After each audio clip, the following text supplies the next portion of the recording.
Hello नमस्कार सत श्री अकाल अस्सलाम वालेकुम, कैसे हैं जनाब। तो साहब जो जमायत उलमाए हिंद का महमूद फैक्शन है, वो महमूद फैक्शन के महमूद मदनी साहब ने भोपाल में एक स्पीच दी है जो बड़ी वायरल हो रही है। इनका वैसे दर्द अगर मेरे हिसाब से मेरी गोटियां सेट हो गई तो इनका दर्द बहुत 3-4 दिसंबर के बाद बढ़ने जा रहा है। तो साहब उनकी बड़ी लंबी स्पीच है 2 कौड़ी की, उसको मैंने 2 भाग में बांट दिया है और आज ही दोनों भाग को कवर करेंगे, एक फर्स्ट वीडियो में, एक सेकंड वीडियो में एज अ रिएक्शन वीडियो। और जो जो उन्होंने अपना दर्द रोया है उस पर मैं अपने छोटे छोटे क्यूट से कमेंट देता जाऊंगा। तो 8-9 मिनट का एक वीडियो बनेगा, 8-9 मिनट का दूसरा वीडियो बनेगा। तो बात को खत्म करते हुए सीधे चलते हैं महमूद मदनी साहब ने जो अपनी स्पीच दी है, बहुत चर्चा में, आप लोगों को पता होगी कि गोली सीने पर खाएंगे, पीठ पे नहीं खाएंगे, supreme is not supreme, court is not supreme, वगैरह वगैरह। उनकी बातों का आइए थोड़ा सा एनालिसिस करते हैं और जवाब देते हैं कि एक तरफ मुसलमानों और दीगर अक़लियतों के मजहबी हक़ दावत को जुर्म बना दिया जाए, यानी ये कह रहे हैं कि हमारे मजहब को एक जुर्म बना दिया जा रहा है। अच्छा, तो दूसरी तरफ मुस्लिम नौजवानों को दबाव, खौफ और रियासी ताईद याफ्ता सरगर्मियों के जरिए अक्सरियत के मजहब में शामिल होने पर मजबूर किया जाए। अक्सरियत का मतलब होता है मेजॉरिटी और अकलियत का मतलब होता है माइनॉरिटी। तो महमूद मदनी कह रहे हैं कि मुस्लिम नौजवानों को मजबूर कर करके अक्सरियत यानी मेजॉरिटी कम्युनिटी में शामिल किया जा रहा है। अमा भैया ये कब हुआ यार? तुम लोग कहां से खबरें लेके आते हो। चलिए आगे चलते हैं। इसी तरह हमारे मुल्क में खालिस दीनी इस्तिलाह हलाल के तसव्वुर को मुनज़्ज़म तौर पर बदनाम किया जा रहा है। हालांकि हलाल का मतलब सिर्फ ज़बीहा नहीं, बल्कि एक मुसलमान की पूरी ज़िंदगी का पाकीज़ा तर्ज़ अमल है। हलाल में जायज़ कमाई, मुलाज़मत, तिजारत में अमानत और माल के दुरुस्त इस्तेमाल जैसे बुनियादी उसूल शामिल हैं। ये वो इखलाक़ी निज़ाम है जो इंसान को जुल्म, धोखे, रिश्वत और नाजायज़ कमाई से बचाता है। हलाल दरअसल अमानत, इंसाफ और पाकीज़गी की उस रिवायत का नाम है जो एक मुसलमान की ज़िंदगी की बुनियाद है। इसी बुनियाद को मशकूक बनाने की कोशिश की जा रही है ताकि मुसलमानों की मजहबी आज़ादी, माशी हुकूक और तर्ज जिंदगी की बुनियादी अक़दार को कमजोर किया जा सके। नहीं, ऐसा बिल्कुल नहीं किया जा रहा। मदनी साहब झूठ बोल रहे हैं। अरे भैया, जब इतना लंबा लेक्चर दे रहे हो कि हलाल का मतलब सिर्फ ज़बाई नहीं है, हलाल का मतलब हलाल की कमाई है, हलाल का मतलब ईमानदारी की कमाई है, हलाल का मतलब किसी को धोखा नहीं देना है, तो फिर ये हलाल प्रोडक्ट्स कहां से आ गए यार? आपकी हलाल की कमाई, हलाल की मेहनत वगैरह वगैरह पे कोई आरोप नहीं लगा रहा है।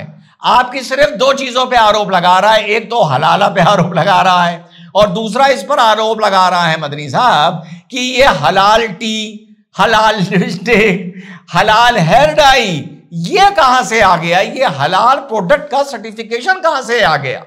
आप हलाल के नाम पर आपको माशाल्लाह जितनी ईमानदारी करनी है करिए, वैसे जितनी बच्ची कितनी है जो आप करेंगे, मान लीजिए आपको जितनी करनी है करिए। हलाल के नाम पर आप जब ज़बा करते हैं तो आप वहां पर भी कलमा पढ़िए, अल्लाह का नाम लीजिए, अल्लाह अकबर बोलिए। कौन मना कर रहा है आपको? जब हलाल के नाम पर आप एक प्रोडक्ट की दुकान चलाने लगेंगे और फिर उसकी कमाई कहीं इधर उधर जाने लगेगी, तब तो हलाल कटघरे में खड़ा होगा ही होगा। और हलाल के नाम पर जब हलाला हो जाएगा तब भी हलाल कटघरे में खड़ा होगा। तो जब हलाल प्रोडक्ट बनने शुरू हुए, जब हलाल के नाम पर पैरेलल इकोनॉमी लानी शुरू करी, जब हलाल टी, हलाल लिपस्टिक आदि चीजें बनानी शुरू करी, आपको तभी टोकना चाहिए था। और ये जो ज्ञान अब आप बांट रहे हैं ये तब बांटना चाहिए था कि हलाल के नाम पर ये तमाशे ना करो, हलाल के नाम पर हलाला ना करो, तो हलाल पर कोई उंगली ना उठाता। आप हमेशा सो के जागते हैं। आगे चलिए। वक्फ एक दीनी मामला है। मुसलमान आखिरत के सवाब की गरज से अपनी जायदाद वक्फ करते हैं। याद रखिए कि यह औकाफ किसी बादशाह या हुकूमत की मिल्कियत नहीं है, यह वक्फ हमारे बुजुर्गों की विरासत है। हाँ बस, वक्फ हमारे बुजुर्गों की विरासत है। बस इतना बता दीजिए कौन से बुजुर्ग।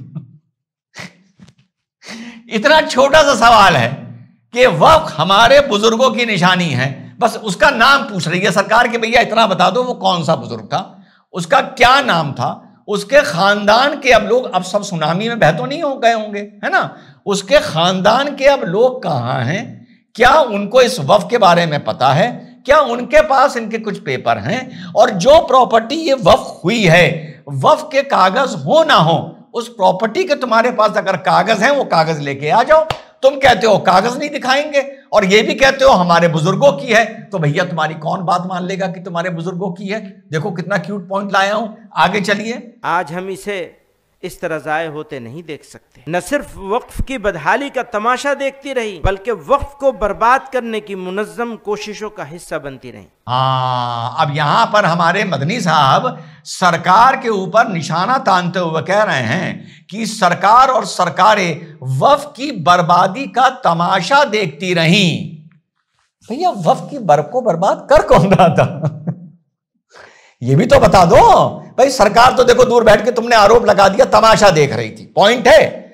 आपने यह आरोप नहीं लगाया कि सरकार वक्फ की प्रॉपर्टी हड़प रही थी, आप कह रहे हैं बर्बादी का तमाशा देख रही थी। तो बर्बाद कौन कर रहा था उसका नाम भी बता दो, मुसलमानों के नाम बता दो जो वक्फ की प्रॉपर्टी बर्बाद कर रहे थे, पूरी बात बताओ ना।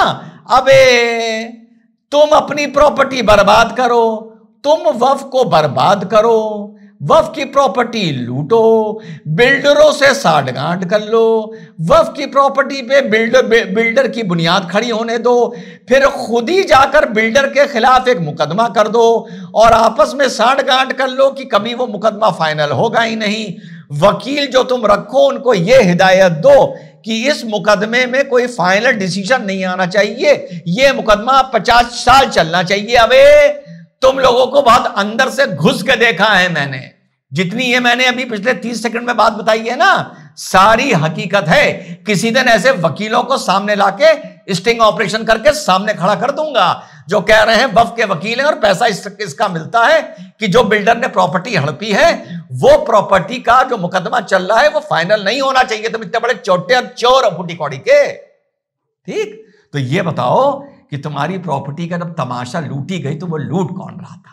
कोई पांडे लूट रहा था, कोई श्रीवास्तव लूट रहा था, कोई सिंह लूट रहा था, या कोई खान लूट रहा था, सिद्दीक लूट रहा था, शेख लूट रहा था, या ओवैसी लूट रहा था? पूरी बात बताओ आगे। हम ये साफ कर देना चाहते हैं कि हुकूमतें हमारे मजहबी मामलात में मुदाखलत न करें, वरना हम लड़ेंगे और आखिरी दम तक लड़ते रहें। हाँ बिल्कुल, आपके मजहब में किसी की हिम्मत नहीं है और जरूरत नहीं है। और हम भी यह कह रहे हैं बतौर डॉक्टर सैयद रिजवान अहमद कि हमारे मजहब में कोई इंटरफेयर नहीं कर सकता।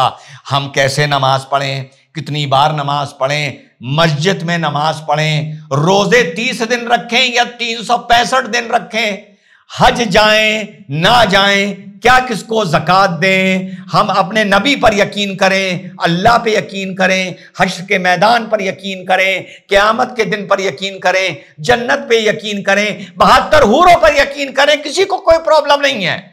लेकिन 72 हूरों के नाम पर भैया फटो मत, तब प्रॉब्लम होती है लोगों को। और जितनी भी तुम चीजें बता रहे हो, जितनी मैंने बताई, किसी को उसमें शिकायत ना है ना हो सकती है। हिंदुस्तान में बड़े फक्र से और बड़ी गारंटी से यह बात बोल रहा हूं। अब मजहब के नाम पर तुम तांता तैया कर जाओगे, जिसका विस्फोट एक 3 दिसंबर को इंशाअल्लाह ताला होने जा रहा है, जब शरीयत वर्सेस शरीयत होने जा रहा है, जब मजहब वर्सेस मजहब होने जा रहा है, जब सच्चाई वर्सेस झूठ होने जा रहा है, और जब कलई खुलने जा रही है, तो उस फरेब को, उस धोखे को मदनी मजहब का नाम ना दो।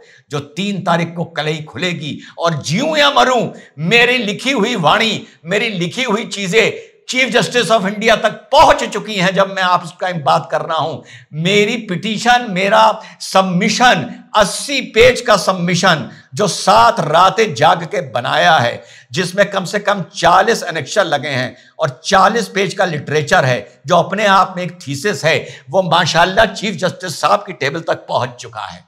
वो तुम्हें आईना दिखाएगा कि तुम कितने मजहब पे चलने वाले हो और कितना मजहब के नाम पर ढोंग करने वाले हो। मुश्किल से 72 घंटे बचे हैं, आगे चलते हैं। मौजूदा वक्त में इबादत गाह एक्ट को नजरअंदाज करते हुए ज्ञानवापी और मथुरा के मुकदमात को काबिल समाअत करार देने का फैसला। पकड़ी बात? नहीं पकड़ी, मैं पकड़वा दूं। साहब कह रहे हैं कि प्लेसेस ऑफ वर्शिप एक्ट के होते हुए ज्ञानवापी और मथुरा के मुकदमे चलाए जा रहे हैं। पकड़िएगा बात। बंदा ये नहीं कह रहा कि वो हमारी मस्जिदें हैं, हमारी जमीन पर बनी हैं, हमने उसकी बुनियाद डाली है, वो ना कभी मंदिर थी ना वो मंदिर हैं, और इसके हम जब चाहे सबूत दे सकते हैं। बंदा ये नहीं कह रहा। बंदा कह रहा है प्लेसेस ऑफ वर्शिप एक्ट के होते हुए आप उन पे मुकदमे क्यों चला रहे हैं? यानी अपने गुनाहों के पे पर्दा प्लेसेस ऑफ वर्शिप एक्ट के नाम पर डाल रहा है। समझी बात? याद रखिए, सुप्रीम कोर्ट उस वक्त तक ही सुप्रीम कोर्ट कहलाने का, उस वक्त तक ही सुप्रीम कहलाने का मुस्तहिक है जब तक आईन की पाबंदी करे। जय हिंद, वंदे मातरम, खुदा हाफिज।